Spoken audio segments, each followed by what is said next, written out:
Good morning सभी विद्यार्थियों का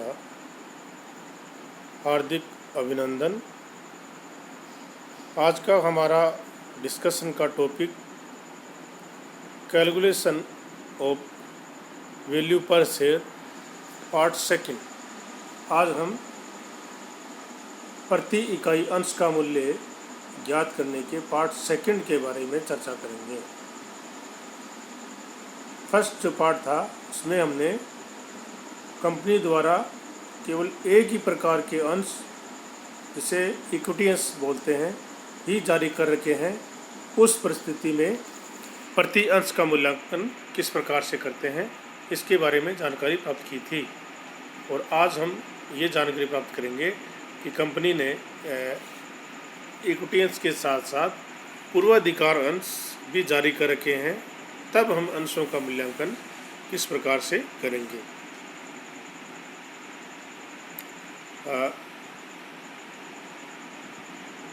चैप्टर शुरू करने से पहले मैं बता दूं, ये हमारे बीकॉम पार्ट फाइनल ईयर के जो स्टूडेंट हैं उनके लिए एक महत्वपूर्ण टॉपिक है, क्योंकि हमारे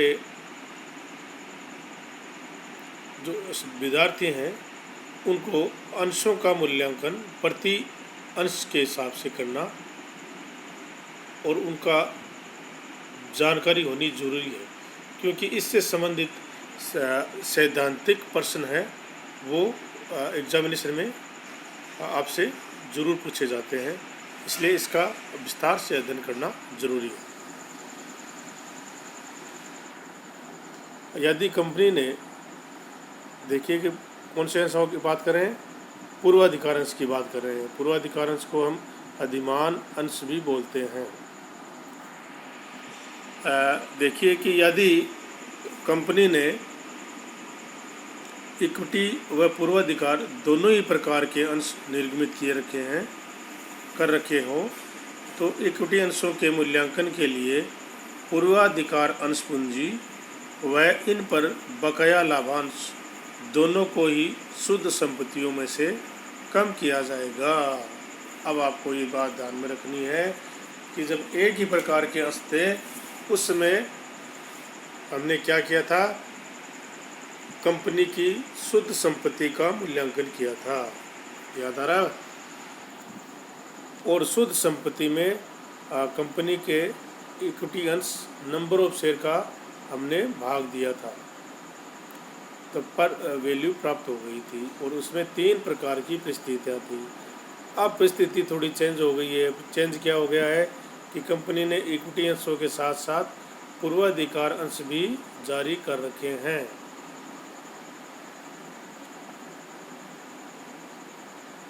तो पूर्वाधिकार अंशों का मूल्यांकन भी हमें साथ साथ करना है। इसके लिए ज़रूरी है कि आप इक्विटी अंशों के मूल्यांकन के लिए पूर्वाधिकार अंश पूंजी और इस पर बकाया लाभांश दोनों को ही शुद्ध संपत्ति, जिसे हम नेट एसेट्स बोलते हैं, में से कम किया जाएगा। उसमें से क्या करेंगे, दोनों को घटा दिया जाएगा। वह शेष रही शुद्ध संपत्तियों में इक्विटी अंशों की संख्या का भाग देकर एक इक्विटी अंश का मूल्य ज्ञात किया जाएगा। शेष जो संपत्ति रहेगी उस संपत्ति में क्या करेंगे, हमारे नंबर ऑफ जो इक्विटी शेयर है उसका भाग देंगे, तो एक इक्विटी अंश का मूल्य आसानी से ज्ञात हो जाएगा। सिंपल है। नेट एसेट्स जो शेष रहेगी उसमें नंबर ऑफ इक्विटी अंश का भाग देंगे।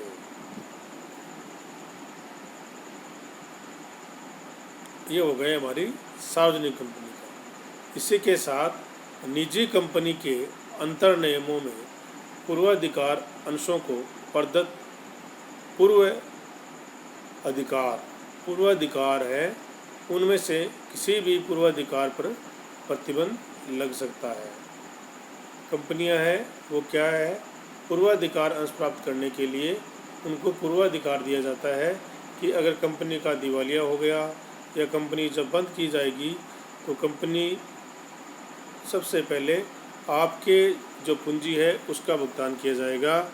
और इसी के साथ साथ अगर कोई बकाया लाभांश है तो इसका भुगतान भी आपको किया जाएगा।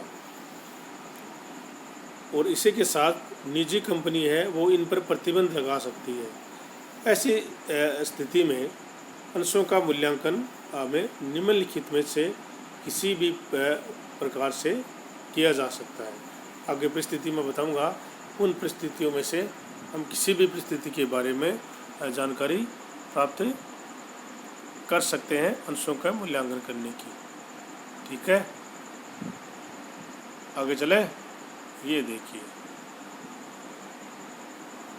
पहली परिस्थिति हमारी आ गई है, पूर्वाधिकार अंशों को अंतर नियमों के अनुसार पूंजी व लाभांश दोनों के संबंध में पूर्वाधिकार हो।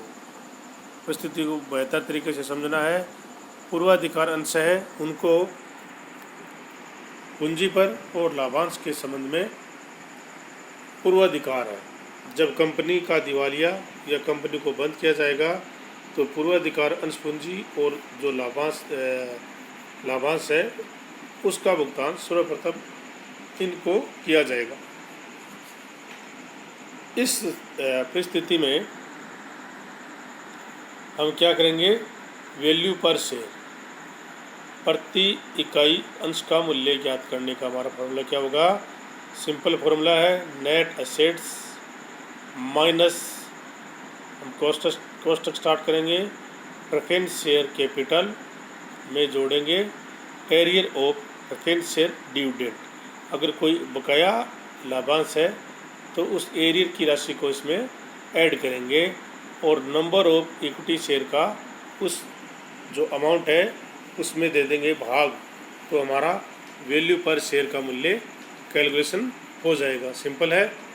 नेट एसेट्स का आपको याद करनी है और उसमें से प्रेफरेंस शेयर कैपिटल और arrear of PS preference share dividend को लेस करना है और नंबर ऑफ इक्विटी शेयर का भाग देना है। ये हो गई हमारी फर्स्ट कंडीशन, जब दोनों का पूर्वाधिकार हो। अब हम बात करेंगे सेकंड। इससे पहले क्या करेंगे, प्रेफरेंस शेयर का भी साथ साथ मूल्य आपको ज्ञात करना है। ये आपको भूलना नहीं है, क्या करना है, इक्विटी अंश के साथ साथ प्रेफरेंस शेयर का मूल्य भी आपको कैलकुलेट करना है। और प्रेफरेंस शेयर का मूल्य कैलकुलेट करने का हमारा फॉर्मूला क्या होगा, वैल्यू पर प्रेफरेंस शेयर बराबर preference share capital plus arrear of preference share dividend. Dividend का अमाउंट है जो बकाया था उसको जोड़ देंगे और नंबर ऑफ इक्विटी शेयर का भाग देंगे, तो वैल्यू पर प्रेफरेंस शेयर कैलकुलेट हो जाएगी। ओके, अब चलते हैं हमारी नेक्स्ट कंडीशन। ये देखिए, इसमें क्या है कि यदि पूर्वाधिकार अंशों को अंतर नियमों के अनुसार केवल पूंजी के संबंध में ही पूर्वाधिकार हो। फर्स्ट कंडीशन में दोनों पूर्वाधिकार थे, पूंजी के संबंध में और बकाया लाभांश के संबंध में। अब क्या है, केवल पूंजी के संबंध में ही पूर्वाधिकार हो तो क्या करेंगे, वैल्यू पर शेयर बराबर प्रेफरेंस शेयर कैपिटल से और नंबर ऑफ प्रेफरेंस शेयर से भाग दे देंगे।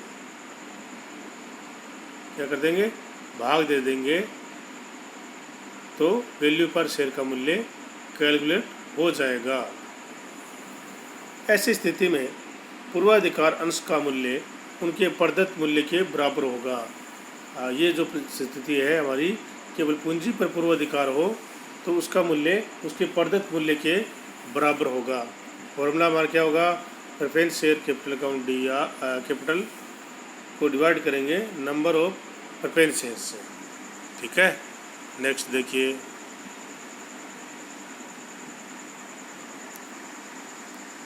ये हमारी कंडीशन थर्ड। ये जो कंडीशन है इसको बेहतर तरीके से समझना है। यदि पूर्वाधिकार अंशों को अंतर नियमों के अनुसार केवल लाभांश के संबंध में ही पूर्वाधिकार हो। फर्स्ट कंडीशन में दोनों में पूर्वाधिकार, दूसरी कंडीशन में पूंजी में पूर्वाधिकार, और तीसरी जो हमारी कंडीशन है उसमें केवल लाभांश पर पूर्वाधिकार हो।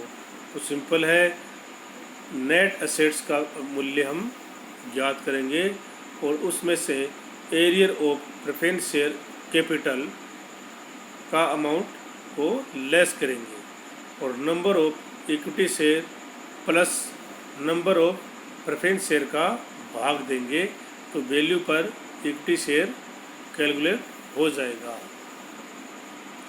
ठीक है, वापस बोलूँ formula. Okay, value per equity share बराबर net assets minus arrear of preference share capital divide करेंगे number of equity share plus number of preference share और हमारा मूल्य क्या होगा, वैल्यू पर इक्विटी शेयर।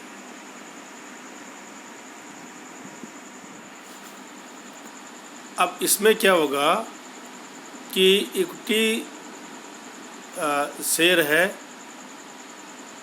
उससे ज़्यादा मूल्य मिलेगा प्रेफरेंस शेयर को। क्यों मिलेगा, क्योंकि उसको एरियर जो डिविडेंड उसका मूल्य उसका बढ़ जाएगा। परिस्थिति क्या होगी, चेंज हो गई है कि ऐसी दशा में पूर्वाधिकार अंश का मूल्य इक्विटी अंश से के मूल्य से अधिक होगा।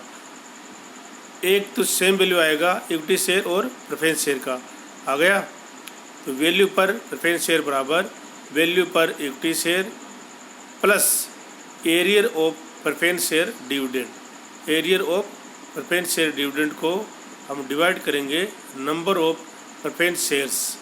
हमारे जो नंबर ऑफ प्रेफरेंस शेयर है उससे हम क्या करेंगे, इसको डिवाइड करेंगे तो एक अमाउंट आएगा। उस अमाउंट को वैल्यू पर इक्विटी शेयर में ऐड करेंगे तो वैल्यू पर प्रेफरेंस शेयर हमारा अमाउंट कैलकुलेट हो जाएगा, क्योंकि इस दिशा में उसका मूल्य ज़्यादा मिलेगा। तो इस प्रकार हम तीन जो हमारी कंडीशन है उसके में पूर्वाधिकार अंश पूंजी और इक्विटी अंश पूंजी का मूल्य प्रति इकाई किस प्रकार से कैलकुलेट करते हैं ये मैंने आपको बताया है। अब एक परिस्थिति और हो सकती है, वो परिस्थिति क्या हो सकती है कि किसी भी प्रकार का कोई पूर्वाधिकार नहीं हो। 4 नंबर की हमारी कंडीशन, फर्स्ट में दोनों को पूर्वाधिकार, सेकंड में कैपिटल का पूर्वाधिकार, थर्ड में लाभांश का बकाया का पूर्वाधिकार और फोर्थ में कोई पूर्वाधिकार नहीं हो। कोई पूर्वाधिकार नहीं हो तो हम क्या करेंगे, वैल्यू पर शेयर बराबर नेट एसेट्स को डिवाइड करेंगे number of equity share plus number of preference share, तो वैल्यू पर शेयर का मूल्य कैलकुलेट हो जाएगा। बहुत ही सिंपल होगा इसमें आपको कुछ नहीं करना है, केवल नेट एसेट्स का मूल्य निकालना है